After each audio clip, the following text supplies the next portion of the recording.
Hello दोस्तों, राधे राधे। कैसे हैं आप?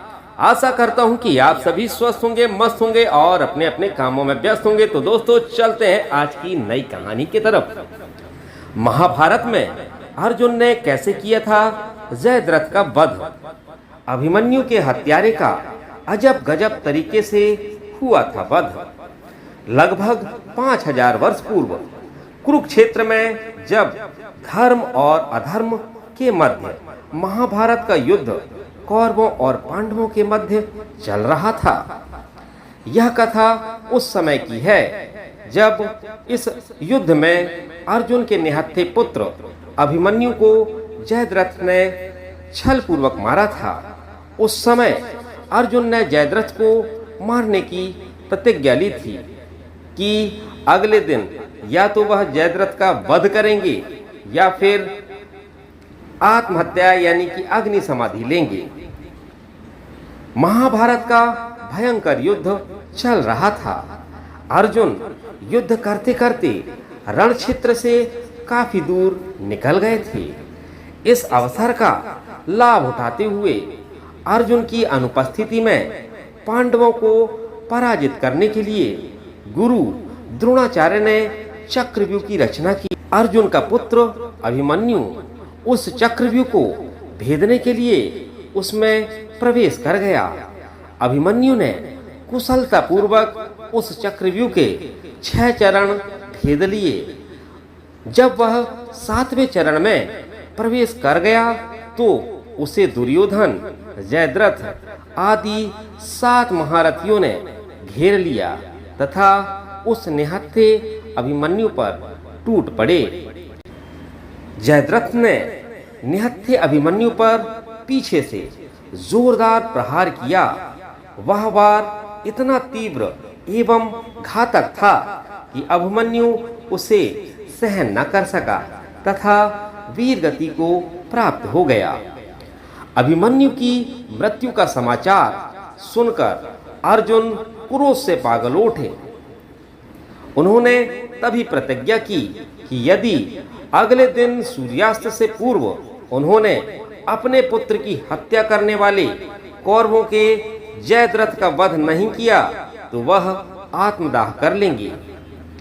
उसकी यह प्रतिज्ञा सुनकर जयद्रथ भयभीत होकर दुर्योधन के पास पहुंचा तथा उसे अर्जुन की प्रतिज्ञा के बारे में बतलाया।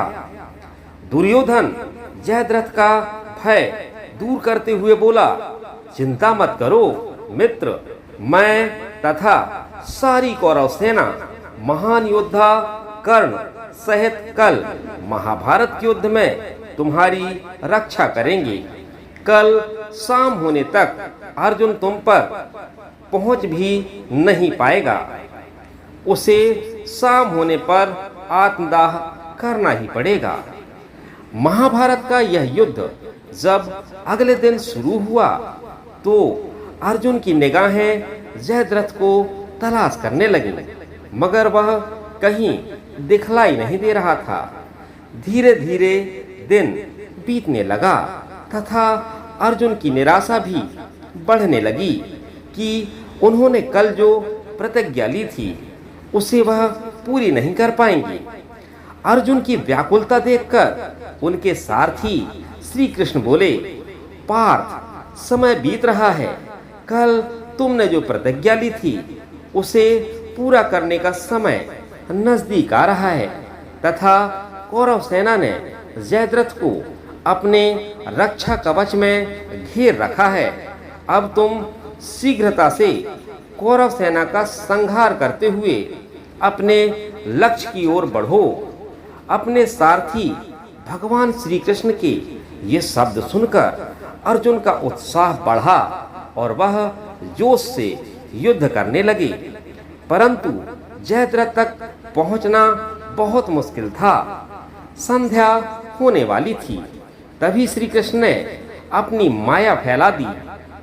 इसके फलस्वरूप सूर्य बादलों में छिप गया तथा संध्या का भ्रम उत्पन्न हो गया। संध्या हो गई है और अर्जुन को अपनी प्रतिज्ञा के अनुसार आत्मदाह करना होगा। यह सोच दुर्योधन एवं जयद्रथ खुशी से उछल पड़े तथा जयद्रथ कौरव सेना के आगे आकर अर्जुन द्वारा आत्मदाह करने की खुशी में अट्टहास करने लगा। जयद्रथ को देखकर भी श्री कृष्ण बोले, हे पार्थ, तुम्हारा शत्रु तुम्हारे सामने खड़ा है, उठाओ अपना गांडीव और वध कर दो जयद्रथ का। यह देखो अभी सूर्यास्त नहीं हुआ है।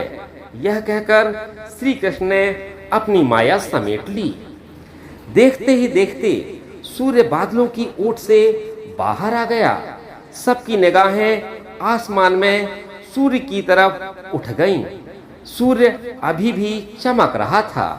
यह देखकर दुर्योधन एवं जयद्रथ के पैरों तले जमीन खिसक गई। जयद्रथ डरकर भागने लगा। उसी समय अर्जुन ने अपना गांडीव उठा लिया। तभी अर्जुन को श्री कृष्ण ने चेतावनी दी, पार्थ, जयद्रथ के पिता ने इसे वरदान दिया था कि जो जयद्रथ का मस्तक धरती पर गिराएगा उसका मस्तक भी 100 टुकड़ों में विभक्त हो जाए। अगर इसका मस्तक धरती पर गिरा तो तुम्हारे सिर के भी 100 टुकड़े हो जाएंगे। उत्तर दिशा में यहाँ से 100 योजन की दूरी पर जयद्रथ के पिता तप कर रहे हैं। तुम जयद्रथ का मस्तक इस प्रकार काटो कि वह उसके पिता की गोद में जाकर गिरे।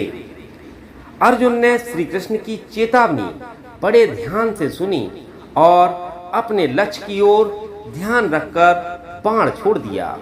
उस बाण ने जयद्रथ का सिर धड़ से अलग कर दिया और उसे लेकर सीधा जयद्रथ के पिता की गोद में जा गिराया। पुत्र का कटा शीश देख जयद्रथ के पिता चौंक कर उठे तो पुत्र का कटा शीश गोद से जमीन पर गिर गया। जयद्रथ के कटे शीश के जमीन पर गिरते ही जयद्रथ के पिता के शीश के भी 100 टुकड़े हो गए। इस प्रकार अर्जुन ने जयद्रथ का वध करके अपनी प्रतिज्ञा पूरी की। तो दोस्तों, कैसी लगी कहानी? आशा करता हूँ ये कहानी आपको पसंद आई होगी। यदि कहानी आपको पसंद आई हो तो कमेंट सेक्शन पर कमेंट करके ज़रूर बताइएगा। तो दोस्तों, चलता हूँ, मिलता हूँ फिर अगले वीडियो पर। तब तक सभी को राधे राधे, जय जय श्री राम, बाय बाय दोस्तों। मिलता हूँ अगले वीडियो पर।